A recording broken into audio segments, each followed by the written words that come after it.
하나님 말씀 열왕기상 1장 1절에서 10절까지 있는 말씀을 다 함께 찾겠습니다. 오늘부터 열왕기서 함께 묵상하겠습니다. 오늘은 1장 1절에서 10절까지 한 절씩 교독하겠습니다. 다윗 왕이 나이가 많아 늙으니 이불을 덮어도 따뜻하지 아니한지라.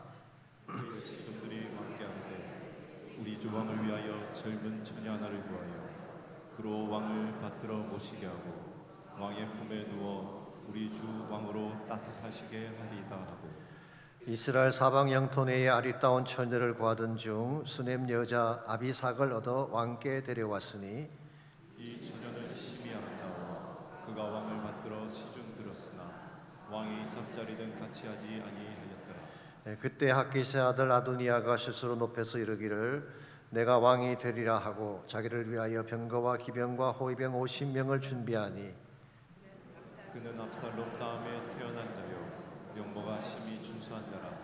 그의 아버지가 내게 어찌하여 그리하였느냐고 하는 말로 한 번도 그를 섭섭하게 한 일이 없었더라. 아도니아가 스루의 아들 요압과 제사장 아비아달과 모의하니 그들이 따르고 도우나 제사장 사독과 여호야다의 아들 브나야, 선지자 나단과 시므이와 레이와 아이스의 용사들은 아도니아와 같이 하지 아니하였더라.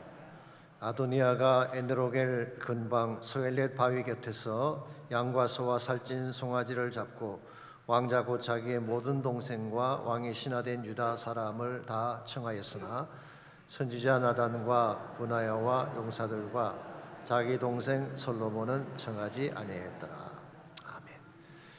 아멘. 인생은 선택의 연속입니다. 우리 어릴 때부터 지금까지 무수히 많은 선택을 하며 살아왔습니다. 그 중에는 좋은 선택도 있지만 잘못된 선택도 있습니다. 심지어 지금까지 후회하는 나쁜 선택도 있을 가능성이 많습니다. 그러므로 선택의 기회가 왔을 때에 바른 선택을 해야지 우리 인생의 앞날이 바르게 진행이 되는 것입니다. 이날 어떤 마을에 마늘을 훔쳐먹는 마늘 도둑이 있었습니다. 그러다가 어느 날 주인에게 붙잡혀서 관가로 끌려가게 됐습니다. 그때 마을의 재판관이 도둑의 근본 뿌리를 뽑아야 되겠다고 생각을 하고 엄한 벌을 내리기로 작정을 했습니다. 마늘 도둑에게 세 가지 옵션을 제시하고 그 중에 한 개를 선택하게 했습니다. 첫째로 마늘을 훔쳤으니 마늘 100개를 날 것으로 먹을 것이냐, 두 번째로 곤장 50대를 맞을 것이냐, 세 번째로 벌금으로 금화 1개를 낼 것이냐. 도둑이 세 가지 옵션을 가지고 가만히 생각해 보니까 곤장 50대를 맞으려니 너무 아플 것 같았습니다. 그렇다고 벌금으로 금화 1개를 내려니까 너무 아까웠습니다. 당시는 금화 1개가 큰 돈이었습니다. 지금까지 훔친 것의 본전도 안 날 것 같아서 그는 첫 번째 옵션을 택했습니다. 생마늘 100개를 먹기로 한 것입니다. 처음 한두 개 먹을 때는 오케이. 그런데 10개쯤 먹으니까 속이 아프고 쓰리기 시작합니다. 그러나 이왕 먹기로 한 것 먹어보자. 그리고 20개까지 먹었는데 입안이 얼얼하고 온몸이 마비되는 것 같아서 눈에서 눈물이 쏟아지는데 견딜 수가 없었습니다. 그래서 재판장에게 예언을 했습니다. 제발 마늘은 못 먹겠으니 대신 곤장을 맡게 해달라고 했습니다. 재판장이 오케이를 했어요. 그런데 이게 또 장난이 아닙니다. 10대를 맞았더니 엉덩이가 터지고 살갗에서 피가 나왔습니다. 15대를 맞으니 정신이 가물가물합니다. 20대쯤 맞으니까 완전히 까무러쳐서 정신을 잃을 지경입니다. 이렇게 맞다가는 죽을 것 같아서 다시 사정을 했습니다. 곤장을 맞는 대신 금화를 내면 안 되겠느냐고. 그래서 결국 그는 생마늘을 20개나 먹고 곤장도 20대나 두들겨 맞고 그러고도 금화 1개를 내고 간신히 풀려났다고 합니다. 아니 처음부터 금화 1개를 선택했더라면 끝났을 것을 마늘은 마늘대로 먹고 곤장은 곤장대로 맞고 금화는 금화대로 내고 풀려난 것입니다. 이 얼마나 어리석은 선택입니까? 오늘 우리의 삶 가운데도 이와 같이 어리석은 선택을 할 때가 있을 것입니다. 잘못된 선택 때문에 불필요한 고초를 겪기도 하고 인생의 길이 막혀서 얼음을 겪는 예들이 우리 모두에게 있을 것입니다. 사실 선택이라고 하는 것은 우리의 자유입니다. 사람이건 사건이건 직업이건 우리 마음대로 택할 수가 있습니다. 그러나 선택의 결과는 우리가 결정할 수가 없습니다. 그것은 하나님이 결정하시는 것입니다. 그러므로 정말 지혜로운 사람은 자기 마음대로 무엇을 함부로 선택하지 않습니다. 이 선택이 가져올 결과를 생각하고 하나님의 뜻에 합당한 선택을 하는 것입니다. 그래야지 앞길이 아름답고 풍성하게 되는 것입니다. 근데 가끔 보게 되면 눈앞의 유익 때문에 성급하게 선택하는 경우가 있는데 이것은 일평생을 후회하게 만들 가능성이 많이 있습니다. 저는 그 좋은 예가 창세기에 나오는 에서의 케이스라고 생각을 합니다. 그런 이삭의 장자로서 가문의 유업을 이을 사람이었습니다. 근데 하루는 사냥을 갔다가 집에 돌아왔는데 몹시 배가 고팠습니다. 마침 야곱이 죽은 그릇을 끓이고 있는데 그것을 달라고 했어요. 그때 야곱이 뭐라고 했나요? 장자꾼을 팔면 죽을 주겠다고 했습니다. 그때 에서는 당장 자신의 배를 채울 죽은 그릇을 먹기 위해서 가문의 유업을 이을 장자꾼을 버린 것입니다. 그런 이 선택 앞에서 육신의 소욕을 택할 것이냐 영적인 유산을 택할 것이냐 이 선택 앞에서 육신의 소욕을 선택한 것입니다. 그 결과 야곱은 장자권을 택했기 때문에 언약의 유업을 이어받고 나중에 이스라엘 민족의 조상이 되죠. 그 반면에 에서는 하나님 나라의 대적이 되어서 후손 대대로 유격적인 삶만 추구하다가 영원히 멸망하는 민족의 조상이 되고 말았습니다. 그 후손이 에돔 족속이고 말라기 1장 4절 말씀에 하면은 에돔은 여호와의 영원한 진노를 받은 백성이다라고 기록이 되어 있습니다. 실제로 에돔은 멸망하고 다시 일어서지를 못합니다. 히브리서 12장 16절은 이와 같은 에서의 선택을 망령되다고 했습니다. 영어 성경을 보시면은 godliness, 경건하지 못했다, unholy, 거룩하지 못했다, 심지어는 profane, 불경하다 그렇게 번역을 했습니다. 하나님이 기뻐하지 않는 잘못된 선택을 했다는 것입니다. 오늘과 저의 삶의 앞길에도 항상 선택이 기다리고 있는데 우린 육신을 따라 택할 것이냐 아니면 하나님의 뜻을 따라 택할 것이냐 우리가 어떤 선택을 하느냐에 따라서 우리 삶의 나머지 열매도 결정이 될 것입니다. 우리 모두가 세상의 뜻이 아니라 육신의 소욕이 아니라 하나님의 뜻을 따라 선택을 하려면 과연 무엇이 필요한지 오늘같이 봉독한 본문을 중심으로 이것을 함께 정리해 보려고 합니다. 오늘같이 읽은 본문에 보시게 되면 이스라엘 역사의 중요한 전환기에 중요한 선택을 했던 사람들의 스토리가 오늘 본문에 기록되어 있습니다. 1절 말씀 보시면 다윗 왕이 나이가 많아 늙으니 이불을 덮어도 따뜻하지 아니한지라. 한때는 혈기왕성했던 다윗이었지만 이제 나이가 들어서 이불을 덮어도 따뜻하지 않을 정도로 기력이 쇠하게 된 것입니다. 이것을 본 시종들이 젊은 처녀 하나를 구해다가 왕의 몸을 따뜻하게 해드리자라고 건의를 했습니다. 요즘 같으면 있을 수가 없는 일이지만 고대 사회에서는 충분히 가능한 일이죠. 그렇게 해서 데려온 여자가 수넴 여자 아비삭이었습니다. 그러나 이것은 쾌락을 위한 것이 아니라 일종의 치료를 위한 처방이었죠. 그래서 유대 역사가인 조시푸스는 이것을 메디컬 프리스크립션 그렇게 표현하기도 했습니다. 어쨌건 이제 다윗의 시대는 저물어 가고 있습니다. 한때는 유다 광야를 달리면서 블레셋을 물리치고 천하를 통일했던 다윗이었지만 나이가 들어가니 별 수가 없습니다. 그가 원하건 원하지 아니하건 이제 그는 무대 뒤로 내려가고 새로운 왕을 세워야 되는 시점이 찾아온 것입니다. 여러분 이와 같은 때가 중요합니다. 이때 바르게 잘하면 민족의 미래가 한 단계 업그레이드 할 수 있지만 잘못하면 지금까지 쌓았던 모든 것을 무너뜨릴 수도 있는 것입니다. 이것은 마치 칼로 대나무를 쪼갤 때 마디 부분을 잘 잘라야 하는 것과 같은 원리입니다. 아시는 대나무에는 마디가 있지 않습니까? 마디 부분을 잘 쪼개야지 다음 마디까지 똑바로 나가는 것입니다. 근데 만일 마디 부분에서 삐끗하게 되면 칼이 옆으로 빗나가게 되면 대나무를 망치게 되는 것입니다. 우리 인생도 마찬가지입니다. 마디가 왔을 때 그때 어떤 선택을 하느냐가 나머지 과정을 결정하게 되는 것입니다. 오늘 본문에 나오는 이스라엘의 케이스가 바로 이와 같은 케이스입니다. 굉장히 중요한 이스라엘 역사의 분기점에 서 있을 때에 정말 신중하게 바른 선택으로 다윗의 후계자를 세워야만 이스라엘 미래가 더 밝고 견고해질 수가 있는데 바로 이 시점에서 누가 왕이 되겠다고 나섰을까요? 5절 말씀 보시게 되면 핫깃의 아들 아도니아가 자신이 왕이 되겠다고 등장을 했습니다. 6절에 보시면은 아도니아에 대한 좀 더 자세한 소개가 나와 있습니다. 그런 압살롬 다음에 태어난 자요 용모가 심히 준수한 자라 그의 아버지가 내가 어찌하여 그리하였느냐고 하는 말로 한 번도 그를 섭섭하게 한 일이 없었더라. 압살롬 다음에 태어난 자다 이 말의 뜻은 다윗의 넷째 아들이라 그런 뜻입니다. 아실지 모르지만 첫째 아들인 암논은 압살롬의 손에 죽었죠. 그 둘째 아들이 길라압인데 어릴 때 세상을 떠났습니다. 그리고 셋째가 압살롬인데 우리가 알고 있는 것처럼 반란을 일으켰다가 요압의 손에 죽고 말았죠. 그러므로 아도니아는 현재 살아있는 다윗의 아들 중에 가장 맏입니다. 서열로 따지자면 왕위 계승 1순위다 그렇게 말할 수가 있습니다. 그런데 이 아도니아는 왕위 계승 순위만 1순위일 뿐만 아니라 용모가 심히 준수하다고 했습니다. 아마도 키가 크고 얼굴이 잘생겼던 것 같습니다. 누가 봐도 잘생긴 잘난 그런 얼굴. 세 번째로 아버지 다윗으로부터 한 번도 꾸중을 받아본 적이 없는 모범적인 아들로 소개가 되어 있습니다. 도덕적으로나 윤리적으로 험잡을 것이 없는 그런 인물. 여러분 이 정도면 다윗의 후계자로서의 손색이 없는 충분한 스펙 아닐까요? 많은 것을 갖춘 것처럼 보입니다. 그래서인지 모르지만 7절을 보시면은 아도니아가 스루의 아들 요압과 제사장 아비아달과 모이하니 그들이 따르고 도왔다고 했습니다. 여기 보시면은 요압과 아비아달이 아도니아를 따르고 도왔다고 설명하고 있습니다. 요압이라는 사람은 그 당시 이스라엘 군대를 장악하고 있는 군대 장관이었죠. 그리고 아비아달은 성전의 모든 제사를 관장하는 대제사장이었습니다.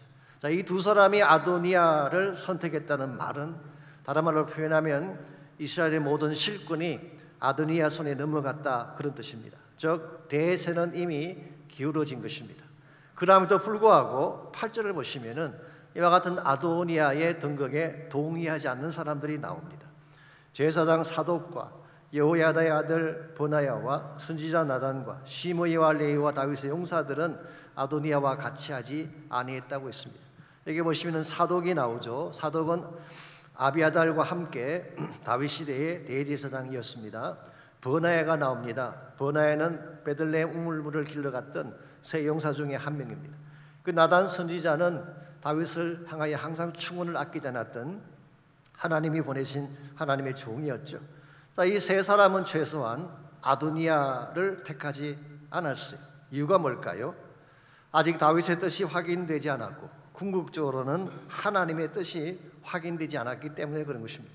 아무리 외형상 모든 스펙을 갖춘 인물이라고 할지라도 아무리 세상 사람들의 민심이 그에게로 기울고 권력이 그에게 다 기울었다고 할지라도 아직 하나님이 예사하지 않은 사람이라면 함께 갈 수 없다는 것이 그들의 확신이었습니다. 그렇기 때문에 그들은 나중에 솔로몬을 선택하고 그를 왕으로 세우는 일에 자신들의 모든 것을 쏟게 되죠. 우리는 여기서 두 가지 종류의 선택을 보게 됩니다. 첫 번째는 하나님께 등을 돌리는 선택입니다. 즉 하나님의 뜻은 아랑곳하지 아니하고 인간적인 시각으로만 선택하는 경우를 말합니다. 그것이 오늘 본문에 나오는 요압과 아비아들의 선택이죠. 아마도 이 두 사람은 아도니아의 외적인 모습을 보고 이런 선택을 했을 가능성이 있습니다. 외형상 잘생기고 능력도 있는 것 같고 더구나 서열 1순위였으니까 당연히 아도니아가 왕이 되어야 한다고 생각을 했을 것입니다. 그런데 이들이 놓쳤던 중요한 한 가지 사실이 있습니다. 말이라고 하는 서열보다 더 중요한 것이 하나님의 택하심이라는 사실을 간구하는 것입니다. 신명기 17장 15절에 보시면은 하나님이 모세에게 장차 왕을 세울 때 이런 지침을 내리셨어요. 반드시 내 하나님 여호와께서 택하신 자를 세우라고 했어요. 인간의 눈에 보기에 아무리 좋아 보여도 하나님이 택하신 자가 아니면 세울 수 없다고 말씀하시는데도 불구하고 아도니아를 택한 것은 하나님의 뜻에 등을 돌린 케이스입니다.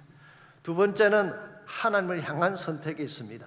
그것이 바로 사독과 보나야와 나단이 택한 케이스입니다.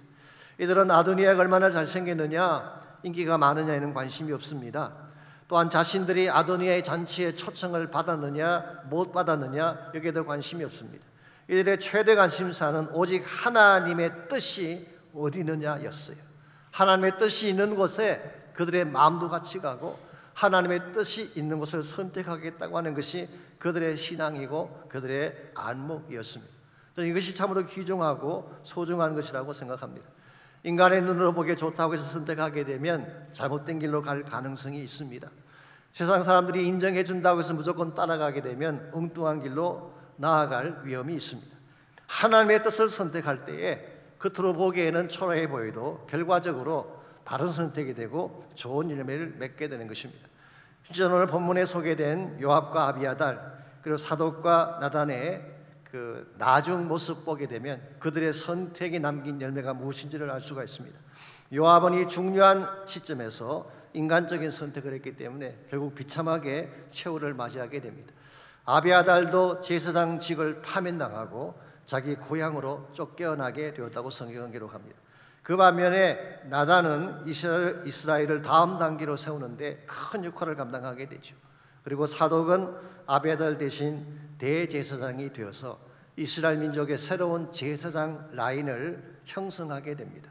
이 사독 계열의 제사장 라인이 신약 시대까지 계속이 되고 신약 시대에도 제사장들이 사독의 후예들이 그 일을 맡게 됐습니다. 기억나실지 모르지만 사두개파라고 기억나시나요? 우리 예수님 당시 때 바리새파가 있고 사두개파가 있었는데 사두개파들이 예수님 당시 때에 성전을 장악한 사람들, 거기에서 대제사장들이 나오게 되고 그들 중에서 산헤드린을 다스리는 의장이 선출된 것을 성경이 기록합니다. 이 사두개라는 이름 자체가 어디서 왔을까요? 사독의 후예라는 뜻을 가지고 있습니다. 이와 같이 오늘의 선택이 장래의 열매를 결정하는 것입니다. 오늘 바른 선택을 하게 되면 미래에 좋은 열매를 맺게 되고 오늘 잘못된 선택을 하게 되면 미래에 비참한 열매를 먹게 되는 것입니다. 이런 면에서 오늘 우리가 어떤 선택을 할 것이냐, 오늘 하나님 안에서 바른 선택을 하려면 과연 무엇이 필요할까? 우리 질문에 대한 답변을 분명히 가지고 있어야 됩니다. 여러분과 제가 하나님이 축복하실 바른 선택을 하려면 과연 무엇이 필요한지 오늘 본문에 소개된 아도니아의 케이스를 통해서 하나님이 축복하실 바른 선택을 맺는데 꼭 필요한 세 가지 원리를 함께 정리하려고 합니다. 첫 번째로 하나님이 기뻐하실 바른 선택을 하려면 자신을 비워야 돼요. 자신의 비움이 없으면 하나님이 기뻐하시는 바른 선택을 할 수가 없습니다. 영적 선택을 하려고 할 때 가장 큰 장애물이 무엇인지 아십니까? 자기 자신입니다. 더 정확히 표현하면 자신 안에 있는 욕심이 하나님의 뜻을 깨닫지 못하게 하는 것입니다. 내 안에 내가 꽉 차 있으면 하나님이 보이지 않는 것입니다. 오늘 본문에 소개된 아도니아가 가진 문제가 바로 이것이었습니다. 5절을 다시 보시면은 아도니아가 얼마나 자기 중심적인 사람인가라고 하는 것이 잘 나타나 있습니다. 그때 핫게스의 아들 아도니아가 스스로 높여서 이르기를 내가 왕이 되리라 하고 자기를 위하여 병거와 기병과 호위병 50명을 준비했다고 했습니다. 여기 보시면 스스로 높였다고 했죠. Put himself forward. 자기가 자신을 앞세운 거예요. 두 번째로 내가 왕이 되리라. I'll make myself king. 왕이라고 하는 것은 사람들이 추대를 하든지 하나님이 세우셔야 되는 것인데 자신이 자신을 왕으로 삼겠다고 했어요. 세 번째로 자기를 위하여, 즉 자신을 과시하기 위하여 병거와 그리고 호위병 50명, 기병과 호위병 50명을 동원한 것입니다. 이와 같이 아도니아의 마음 중심에는 자기밖에 없어요. 모든 것이 자기의 자랑이고 자기 과시이고 자기 욕망으로 가득 차 있기 때문에 하나님의 뜻을 분별할 수도 없고 하나님의 길을 갈 수가 없었던 것입니다. 요압의 케이스도 마찬가지입니다. 요압은 그동안 다윗 곁에서 많은 업적을 세우기도 하고 나라를 세우는데 큰 역할을 한 것은 사실이지만 항상 그의 마음은 순수하지 못했어요. 다윗을 위해 일하는 것처럼 보였지만 하나님을 위해 일하는 것처럼 보였지만 항상 그의 마음 중심에는 그 자신의 어젠다가 있었어요. 자기의 욕망, 자기의 야망이 있었던 것입니다. 그래서 자기 야망을 위해서라면 다윗의 뜻도 거스릴 수가 있고 자기 야망을 성취하기 위해서는 even 하나님의 뜻도 거스릴 수가 있는 이것이 바로 요압이었습니다. 이와 같이 자기중심적인 욕망이 가득 차 있는 상태에서는 하나님의 마음을 이해할 수가 없고 하나님의 뜻을 분별할 수가 없는 것입니다. 오늘 여러분까지의 삶도 마찬가지입니다. 내 안에 나의 욕망이 가득 차 있으면 하나님의 기뻐하는 뜻을 향해 나갈 수가 없습니다. 내 원하는 뜻을 먼저 정해 놓았는데 어떻게 하나님의 뜻이 집행될 수가 있겠어요? 겉으로는 말하죠. 주의 뜻을 찾고 싶습니다 그러지만 이미 자기 마음속에 자기 뜻을 정해 놓은 경우에는 주님의 뜻이 보여질 리가 없고 행해질 리가 없습니다. 어떤 남자 한 분이 주일날 친구와 함께 골프를 치러 가기로 했는데요. 그 친구가 약속 시간보다 1시간이나 늦게 도착을 한 것입니다. 남자가 화가 나서 친구에게 물었습니다. 왜 이렇게 늦은 거야? 그랬더니 그 친구가 설명을 하기를 사실은 주일 예배를 빠지는 게 마음에 걸려서 동전을 던져서 앞면이 나오면 교회로 가고 뒷면이 나오면 골프를 치러 가기로 했지. 그래서 늦은 거야 라고 했습니다. 이 말들은 남자가 그 친구의 말을 기특하게 생각한 나머지 그러니까 앞면이 나와서 교회 갔다 오느라고 늦은 거구나. 그랬더니 친구가 답을 합니다. 그건 아니야. 사실은 동전을 던졌는데 계속 앞면이 나오잖아. 그래서 뒷면이 나올 때까지 던지느라고 늦었다는 것이죠. 그럴 바에 뭐 때문에 동전을 던집니까? 처음부터 그냥 가시면 되지. 마음을 정해놓고 동전을 던지는 것은 아무 의미가 없는 것입니다. 우리가 하나님의 뜻을 구하려고 할 때도 이런 마음을 할 때가 많이 있죠. 자기 마음을 굳혀놓은 후에 하나님의 뜻을 운운하지만 실제로 하나님의 뜻을 찾는 게 아니죠. 자기 마음의 뜻을 행하려고 하는 경우가 더 많습니다. 이것은 하나님 앞에도 바르지 못하고 자신에게도 정직하지 못한 것입니다. 그러므로 정말 하나님의 뜻을 따라 바른 선택을 하려면 네 안에 있는 자아를 비워내야 돼요. 나의 것을 비워내게 되면 그때 비로소 하나님이 보이기 시작하고 하나님만을 붙잡으려고 하는 마음을 갖게 되는 것입니다. 사도 바울의 생애를 공부해 보시게 되면 그가 초창기에 쓴 편지에는 내가라는 단어들이 많이 나옵니다. 그런데 갈수록 내가라는 단어는 줄어들고 그 대신 그리스도라는 단어가 더 많이 등장하는 것을 읽어볼 수가 있습니다. 특별히 고린도전서 15장 10절에 보게 되면 그는 이런 선포를 하고 있죠. 내가 나 된 것은 하나님의 은혜로 된 것이니 내게 주신 그의 은혜가 헛되지 아니하여 내가 모든 사도보다 더 많이 수고하였으나 내가 한 것이 아니라 오직 나와 함께 하신 하나님의 은혜로라. Not me, 내가 아니라 but the grace of God. 나와 함께 하신 하나님의 은혜라고 그는 선포하고 있습니다. 이런 자세로 살았기 때문에 그에게는 자랑이 없었습니다. 그렇게 많이 배우고 그렇게 많이 가지고 그렇게 많은 수고를 했지만 내가 했다는 의식보다는 하나님이 하셨다는 은혜의식이 강했기 때문에 그런 자신을 내려놓고 하나님의 뜻을 순복할 수가 있었고, 그렇기 때문에 하나님께서 우리 기독교 선교의 사상 가장 중요한 사명을 감당할 수 있도록 그를 사용해 주신 것입니다. 여러분과 저에게 이와 같은 자세가 필요합니다. 나의 자랑을 내려놓고 나의 욕망을 내려놓고 나의 주장을 내려놓을 때에 하나님이 일하기 시작하시는 거예요. 그때 비로소 하나님의 진정한 열매가 나타나게 되고 우리 삶이 하나님을 위해 극대화되어져서 쓰임받게 되는 것입니다. 한국의 어떤 유명한 목사님의 설교 중에 이런 간증을 하신 적이 있습니다. 이분은 한국에서 소위 말하는 KS 출신이십니다. 좋은 고등학교, 좋은 대학을 나오셨어요. 신학교에서 공부하실 때도 수재라고 하는 소리를 늘 들으면서 공부를 했습니다. 그래서 자기 정도면은 개척과 동시에 수천 명 교회가 될 것이라고 확신을 했는데요. 막상 목회를 시작했는데 안 되는 것입니다. 계속 실패하고 교인들은 떠나가고. 도대체 어디에 문제가 있는 것인가? 학문적으로는 퍼펙트한데 신학적인 지식이나 목회 노하우는 목회학 강사보다 더 많이 알고 있는데 왜 목회가 안 되냐는 것입니다. 이런 고민을 가지고 늘 기도하던 중에 하루는 하나님의 음성이 마음속에 들려왔어요. 너에게 한 가지 부족한 것이 있다. 아직 내 자랑이 죽지 않았기 때문이다. 이 음성의 충격을 받고 이분이 산에 올라가서 기도하기 시작을 했습니다. 그리고 성경을 읽으면서 은혜에 관련된 말씀이 나올 때마다 빨간 줄을 치기 시작했는데요. 놀라운 사실이 무엇인지 아십니까? 산에서 내려올 때 보니까 성경이 전부 빨간색으로 되어 있더라고요. 그때 이분이 깨달은 사실이 있습니다. 성경의 핵심은 은혜구나. 내가 이 사실을 알지 못하고 나의 힘으로 목회를 하려고 했기 때문에 목회가 안 된 것이구나. 그래서 그때부터 자아를 내려놓고 오직 하나님의 은혜를 구하며 기도하기 시작했을 때에 하나님께서 교회도 부흥하게 하시고 그의 사역에 많은 열매를 주셨다는 간증을 해놓았어요. 나를 내려놓을 때 하나님이 보이기 시작합니다. 나를 내려놓고 하나님의 은혜를 붙잡기 시작할 때에 하나님이 우리 삶 가운데에 극대화된 축복을 부어주시는 것입니다. 그러므로 여러분이 정말 하나님이 기뻐하는 바른 선택하려면 나를 비우는 연습을 해야 돼요. 나를 치워야 됩니다. 내가 죽을 때 가정이 살아나고 내가 죽을 때 교회가 살아나고 내가 죽을 때에 하나님의 역사가 살아나는 것입니다. 그러므로 우리가 하나님의 기뻐하시는 바른 선택을 하려면 1차적으로는 나를 비워내는 자기를 부인하는 삶이 필요합니다. 두 번째로 영적 분별력이 있어야 돼요. 나를 비워낸 후에는 하나님의 뜻이 어디 있는가, 하나님의 마음이 어디를 향하고 있는가, 이걸 정확하게 분별해야지 바른 선택을 할 수 있다는 것입니다.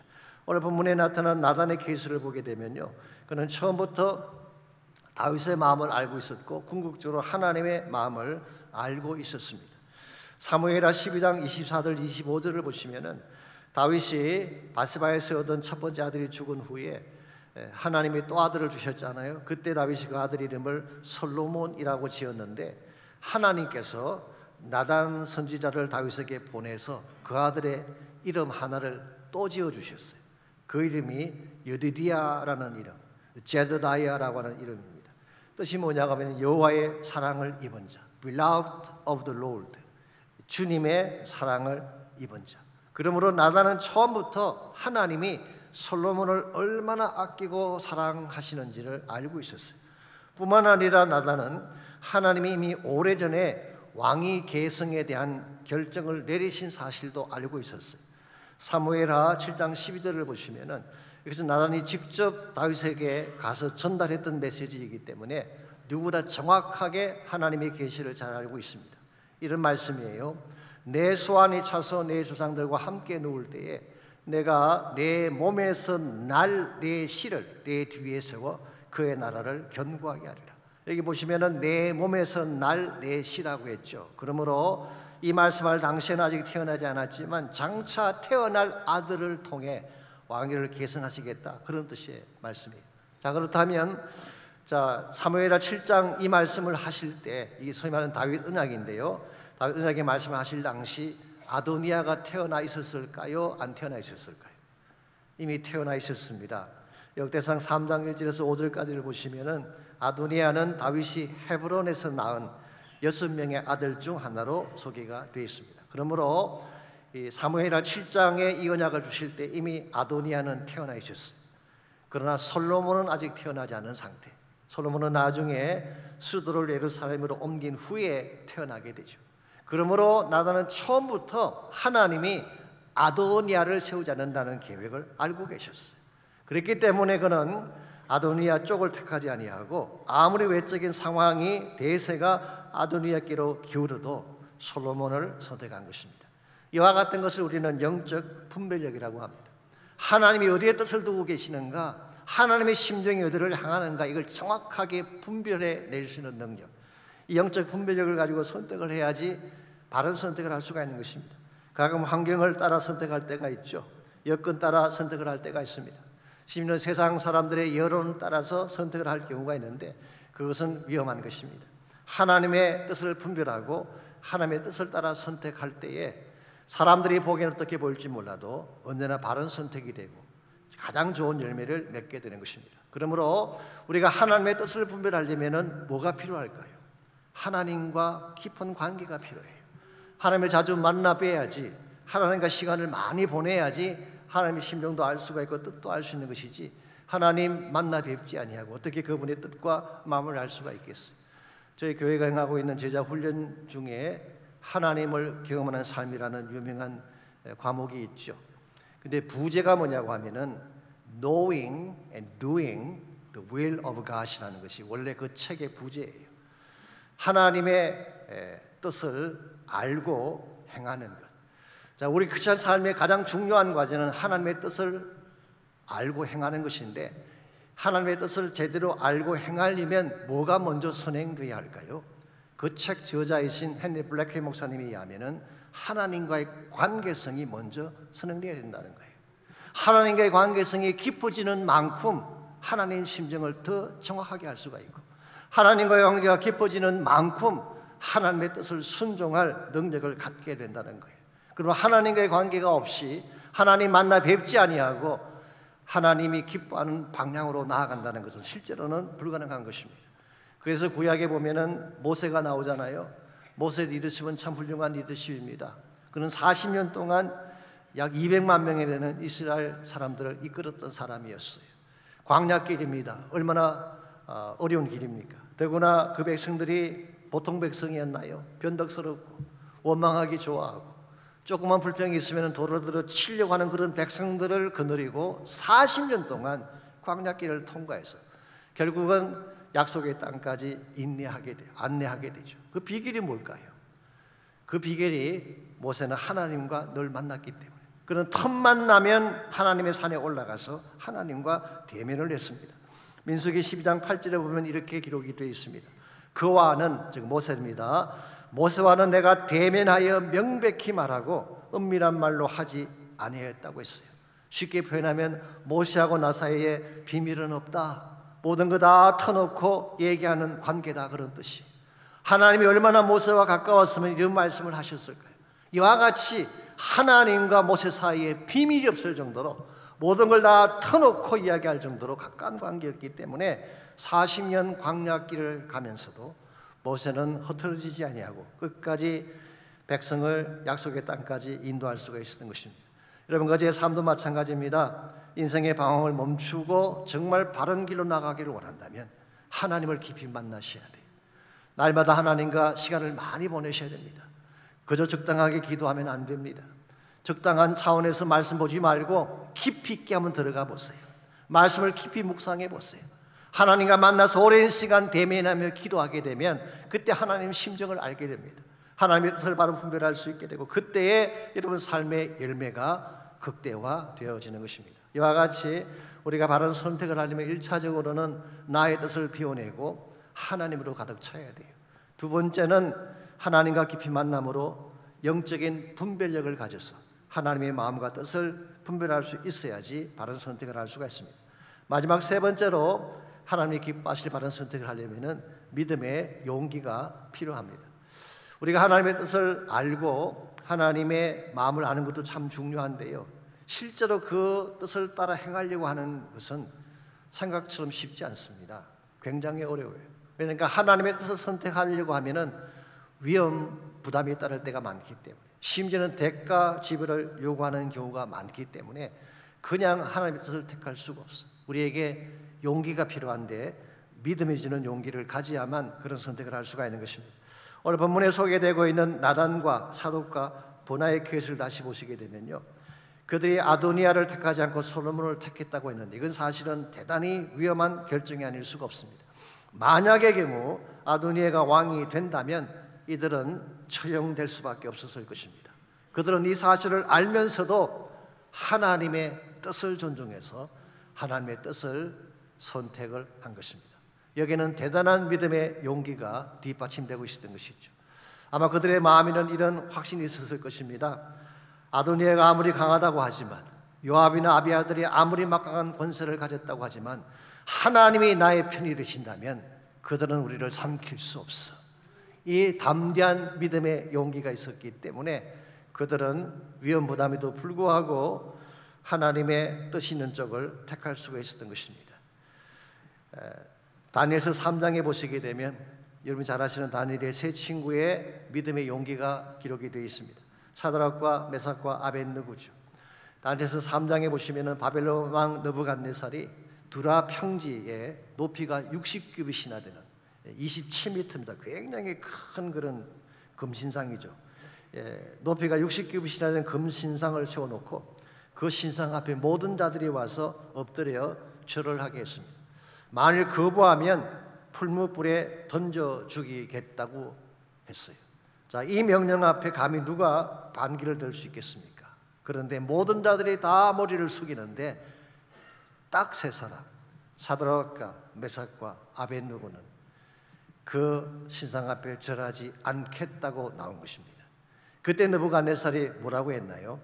지금이라도 너희들이 절만 하면 살려주겠다. 그렇지 아니하면 즉시 맹렬히 타는 풀무 가운데 던져 넣을 것인데 그렇게 한다면 능히 너희를 내 손에서 건져낼 신이 누구겠느냐? 너희들이 여호와 신을 이야기하는데 너희들을 풀무 가운데 던져 넣는다면 어떤 신이 너희들을 나의 손에서 건져내겠느냐? 이 말을 들은 사드락과 메삭과 아벳느고가 뭐라고 답변했는지 아십니까? 다니엘서 3장 16절에서 18절에 이렇게 기록이 되어 있습니다.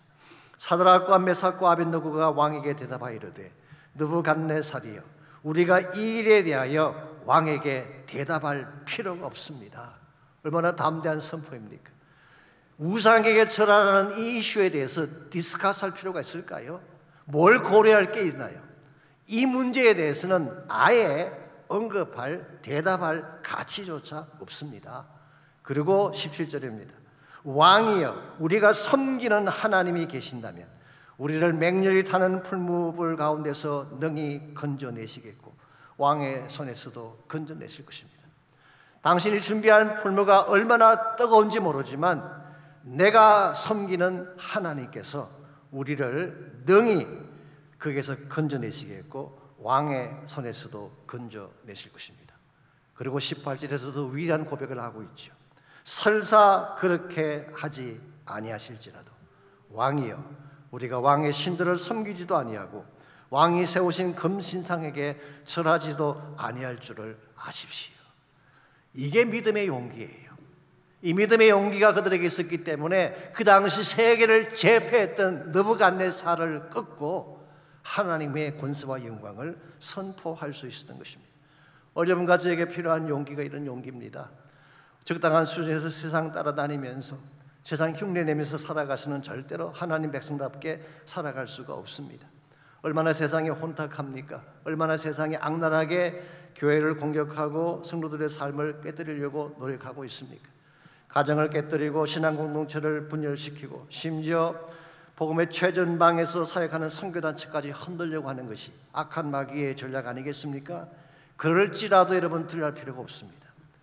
천지를 창조하신 그 하나님이 우리를 도와주신다면 능히 이 시련을 이겨낼 수가 있고 한 걸음 더 나아가서 하나님의 영광을 선포할 수 있음을 확신하기 때문에, 그러므로 사랑하는 성도 여러분, 세상 따라 살려고 하지 마십시오.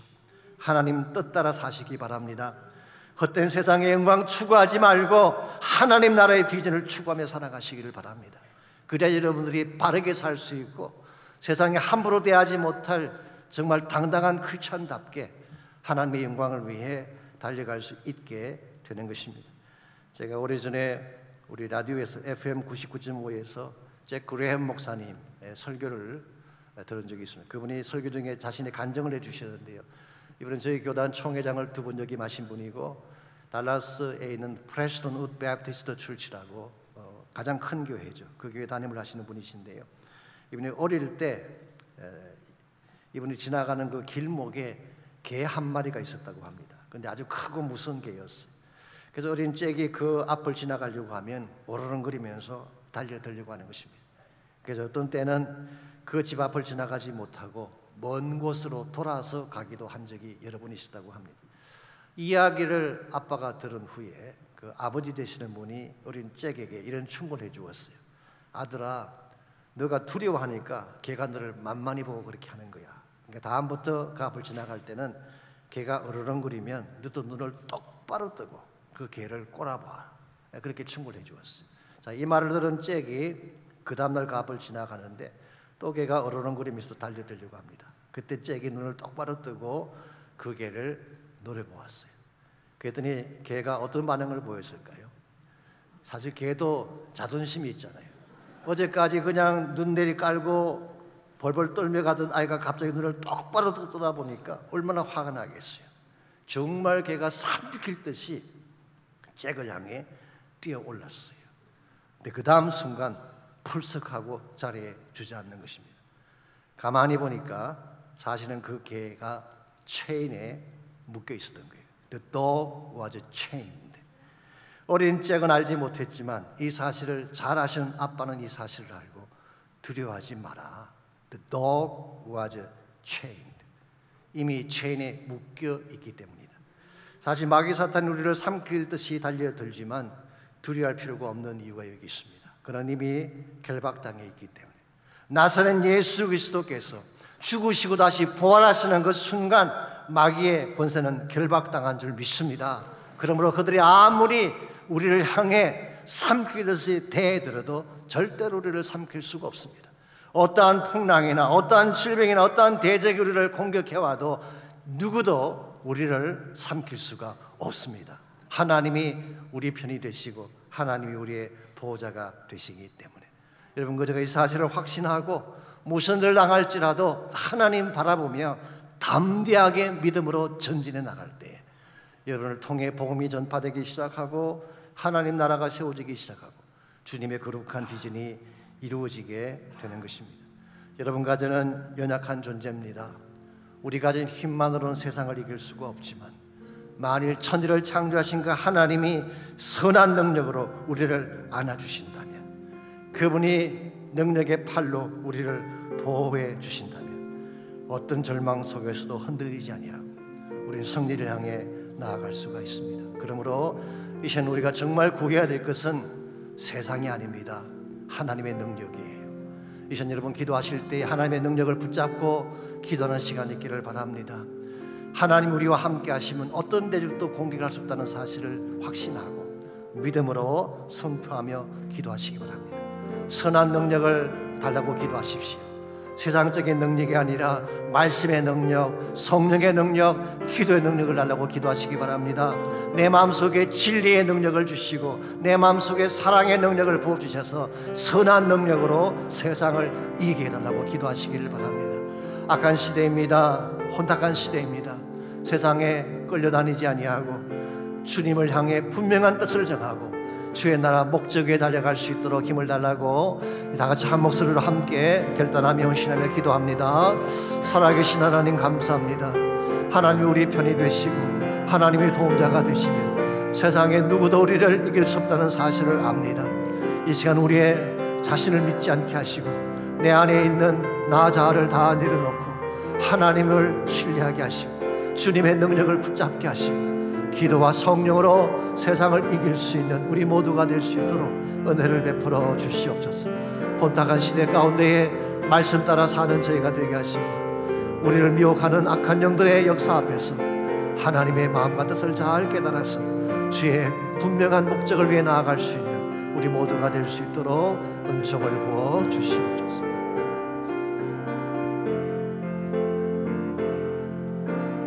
선한 능력으로 안으시네 그 크신 팔로 날 붙드시네 절망 속에도 흔들리지 않고 사랑하는 주 얼굴 구하리 선한 능력으로 일어서리 주만을 지하니 믿음으로 우리 고대 안에 주 오신 그날 영광의 새날을 맞이 우리 다 일어나셔서 다시 한번 선포합니다. 주 선한 능력으로 안으시네 그 크신 팔로 날 붙드시네 절망 속에도 흔들리지 않고 사랑하는 주 얼굴 구하리 선한 능력으로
자들